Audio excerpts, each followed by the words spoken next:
groot tand in die hoofstad, toe bommies speel. 16 man in dieselfde kleer en 2 spanne opgedeel. Franco en Bashan is aangewys, die spanning kon jy voel. Bommies het gekolf en bommies het gebouw, bommies wat wem was die doel. Franco se span met die kolf in die hand, het begin teen 'n moerse spoed. Putser het al raak gebied, die veldwerk was ook goed. Franco het sy kant gebring, vir Marak mooi geslaan.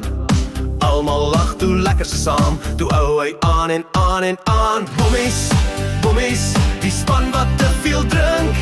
Bommies, waar die shotglas lekker stink. Bommies, groei van krag tot krag. Bommies, jou pijle dag of nacht.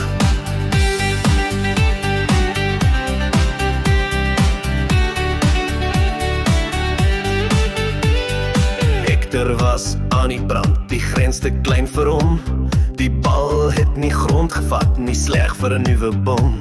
Die lopies was genoeg gewees, die manne was breedbors. Bashan se span was reg om te veg, toe begin die groot gemors. Marak is toe eerste uit, Pottie het gejuig. Gertjie is ook vinnig terug, Putser het die bal gebuig. Ali was weer vol van moed, toe word sy droom geknip. Silo het weer hard probeer, maar toe sink die Bashan skip.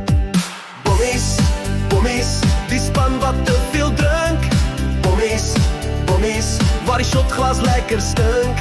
Bommies, groei van krag tot krag.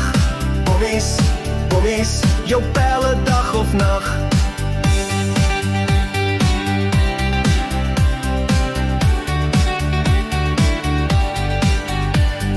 Bommies was die beste span, 2 kolwe het verloor.